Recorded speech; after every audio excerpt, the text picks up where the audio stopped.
Welcome to the pre-lecture for Week 7 of Industrial Ecology, Fall 2018. I'm Joshua Skov. This week, pre-competitive activities, probably a new term for people and not one that has tremendous consensus. So I'm going to spend some time defining it and giving examples and explaining why I feel like they fall coherently under that category. We'll look at two ways for companies to get started on a path toward addressing sustainability. We'll look at B corporations and at We Mean Business. And then we'll look at two specific issue-focused areas, the Roundtable for Sustainable Palm Oil and the Sustainable Apparel Coalition. These are all going to look pretty different, but we'll try to find the common themes. And we'll have some extra hours this week and each week for the rest of the term to help you out with your individual and team projects. So, pre-competitive efforts. What are they? I want you to see them as problem-solving collaboration in a particular industry or sector, and sometimes alternately or also collaborative development of broadly applicable tools and deliberations by multiple corporate stakeholders and often other stakeholders. What's less obvious, in each case, it's probably a response to real problems, like real issues out there. And what's also less obvious is that it might be a response to a real need that companies have in their individual markets. Is this irrelevant to competition? I am saying pre-competitive. Well, no, it is still only a toolbox, and I think firms can differ plenty in how they implement. Also, it's possible that the refinement of tools offers more opportunities for the differentiation of brands and products. And also, I would say this is not entirely new and is definitely not supplanting competition. There are some simple examples that are pretty old. Think about trade associations as serving this function in many ways. We will look at these four efforts. Again, they are pretty diverse, but I think span the space of what's out there in a really helpful way. Keep in mind, I know a number of you are interested in consumer-facing markets and brands. The link to eco-labels, we'll play this out next week. I would encourage you to think about any individual eco-label as its own pre-competitive effort in some ways, and we'll cover that more as we go. So why do companies participate in these things? I think there's some very generic rationale. You get some strategic insight of various types from sitting down at the table with a bunch of folks in your industry. You get a chance to communicate externally some commitment or some progress on big issues.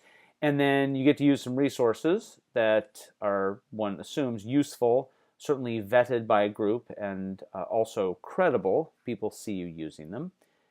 But we can come up with some more detailed reasons. The answer number one to this question, why participate, sometimes these problems are genuinely too big for one company. Right? There are some issues that simply aren't going to get solved by an individual company, but will still land as risk for an individual company or for each company in an industry. We'll walk through these in more detail in class.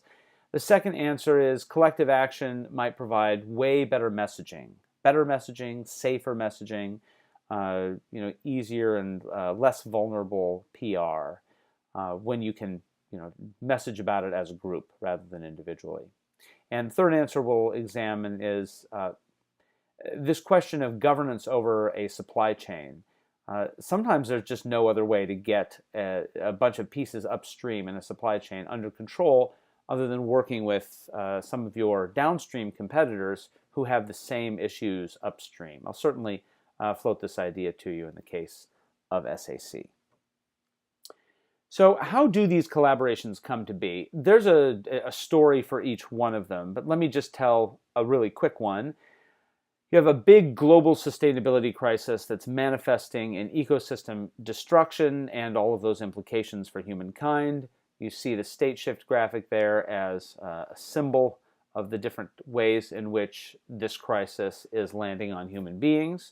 In particular, consider the case of deforestation, understood to be one of the biggest aspects of this destruction. Then this leads to either stakeholders asking questions of corporate behavior, or corporations perceiving risk and or opportunity in these big problems, or perhaps both. And this leads subsequently to a response by corporations and collaboration to create tools to address these great big issues. And so you see here I've followed the deforestation thread. You see the CDP response. You could think of that as an example of a request for information from stakeholders, stakeholders asking questions. And then you see this particular goal under We Mean Business of removing commodity-driven deforestation from supply chains by 2020 as an example of a tool to take on this big issue. So that's the general path I think these things follow, though you can see I even have a couple of flavors here. So what do I mean by those big issues, right? And I just want to acknowledge I have skipped a few steps here in each case. So what are these big issues? Well, okay, what issues? So I mentioned deforestation, but really you should think about all of those things in the lower left, called out in state shift, as individual examples, or really sets of examples. And then on the right, you see something that is both a human tragedy and a PR disaster and genuine risk in the supply chain. That's a picture from the infamous Rana Plaza disaster in Bangladesh. More about that in class, but a collapse of a garment manufacturing factory with lots of Western brands involved. So lots of issues out there. You should think about all of these, each one of these efforts as leading to some sort of issue upstream. So let's take a look at B Corp and We Mean Business. B Corporation is something you have a bundle of readings for. I'm going to ask you to describe it in class to me as you would to a friend. So come prepared to do that. I want you to explain what you think it means about a company that has it. Also explain what you think it means about a given product or service from a company that has that certification. You may or may not draw a distinction there. And finally, does it say anything about companies that don't have it? Is it that big a deal that being outside of it matters? So let's be prepared for some responses there. And remember, these are the pieces that we are taking a look at that we'll address in detail in class. We'll look at Patagonia briefly. It may seem a little weird to have something as old as 2011 here, but I want us to take a look, at least briefly if we have time, at the structure in 2011 and the structure most recently, just so you can see a little bit of evolution here. Not so much in Patagonia's score as in the structure of B Corp. We'll ask a few questions. What do the scores mean? What do individual points mean? And how should we think about companies with different scores? Should we assess them very differently?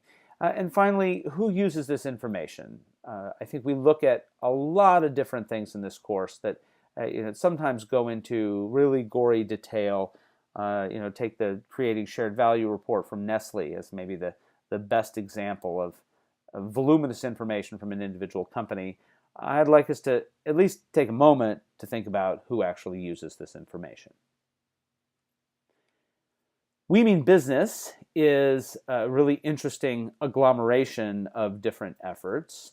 Again, I will want to hear how you would describe it to somebody, maybe in a less formal setting. And again, does it mean anything in particular if a company is or isn't participating? I always wonder where they came up with We Mean Business. I always imagined that they had other names that they considered that didn't quite make the list. You can go through these and you can think about whether I'm close. So, walking through a little bit of We Mean Business. For two of these initiatives in class, I will ask you to answer the following questions. What is the business case in signing on to the initiative? Two of the items off that list of 9. Does it require changing the company's operations? If you sign up for one of these things, does it mean a big change internally? And finally, are these commitments about changing how a company does things, or do they require a fundamental shift in the company's business model, in what it does? Curious to hear how different items from the We Mean Business list feel to you. Also, I'd like to have you pick one large company on one or more of the We Mean Business lists. You'll see a list for each one of these efforts, and briefly guess at the rationale for its participation in those initiatives. It isn't necessarily spelled out here clearly, so that's something that we have to do. Also, explain why at least two other initiatives either are or aren't relative to the company. By that I mean two other menu items here from We Mean Business that the company isn't already participating in. We'll spend a little bit of time talking about the Sustainable Apparel Coalition and the Materials Sustainability Index and the HIG that are essentially precursors and components of the SAC. We'll have a few basic definitions. I will walk through these in class, but not right now. You can see some of these are building blocks or have pieces of overlap. I am going to tell a particular story about how SAC came to be. I think this is maybe a little bit Nike-centric, but hey, we're in Oregon, in the Northwest, at the U of O. Maybe that's reasonable. But I'll tell a story about how the footwear and apparel industry had a problem that surfaced in particular ways. There were a few companies, including and perhaps especially Nike, that decided to take action. And part of this effort has become a multi-corporation collaboration, sort of, at least to some extent. And we'll talk about how that came to be and why that's interesting for the industry. I have some other things to say about where SAC came from and some of the details. We'll want to look at the individual elements, and these are all being refined over time, but it's worth taking a look at the different pieces. I'll tell you a little bit about what I hear on the street and what I infer from that. I'm slightly more bullish on SAC than I was just a year ago, so count that as optimism. And if you look really closely, there are pieces of this that may raise some of your skepticism. From a distance, these things are not obvious, but you get in closer and they become obvious and maybe even are sources of concern. And we'll walk through those in class. I think they're particularly interesting points. We'll spend a little bit of time on palm oil and the Roundtable on Sustainable Palm Oil. You'll decide later whether that's a good name. I look forward to hearing. So questions for you to ask about RSPO. What exactly is the problem? What are the causes? Who is involved? What are the stated intentions of the Roundtable? And how can we judge if everyone's succeeding here? And then you might wonder about the motives of the RSPO and its participants. I want you to give two competing interpretations of those motives with evidence for each one. Now, my advice here, since we're looking at this at a particular moment in time, is to focus on sharpening your questions about the Roundtable and looking for evidence and on describing what good evidence would look like. You may not find it, but I would like to know what good evidence would look like. And focus less on definitive answers. I'm not asking you to come down as on one side or the other, saying the Roundtable is great or the Roundtable is terrible, but rather to focus on really understanding whether it's working, understanding what you would need to assess whether it's working, and what it would look like if you had conclusive evidence one way or the other. I think that's a better use of your time. So I will give you some of my takeaways on palm oil and the Roundtable on Sustainable Palm Oil. There is a huge problem, and it's largely invisible and unknown. Not everyone's walking around talking about palm oil. A little more this year than last, and maybe a little more last year than in years before, but it's still not front and center. But it is one of the few major drivers of deforestation. That's why you see it in CDP's forest disclosure. And very few customers know of the palm oil in the products they buy.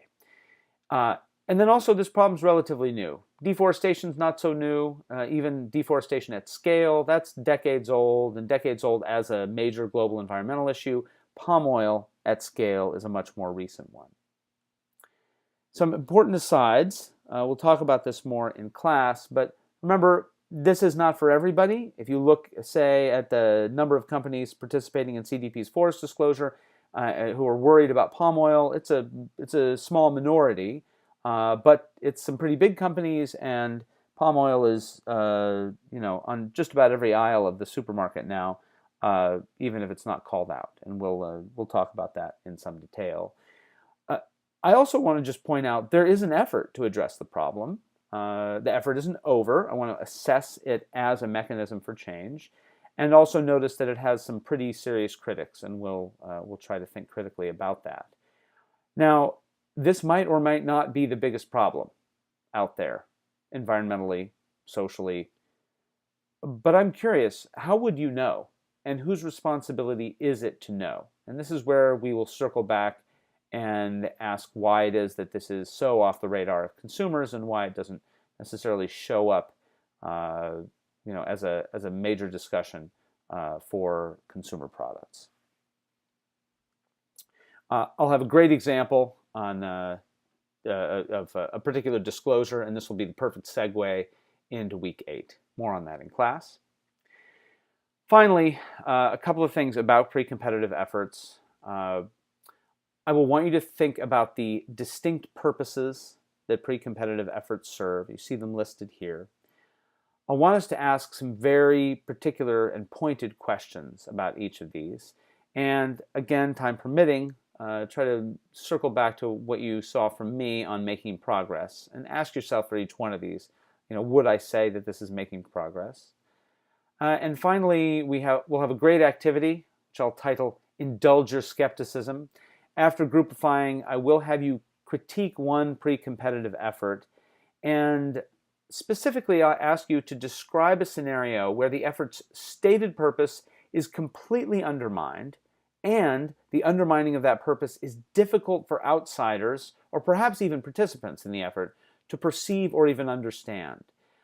And this is not to suggest that I believe this is the case for all of these efforts, but just that I believe this potential is there.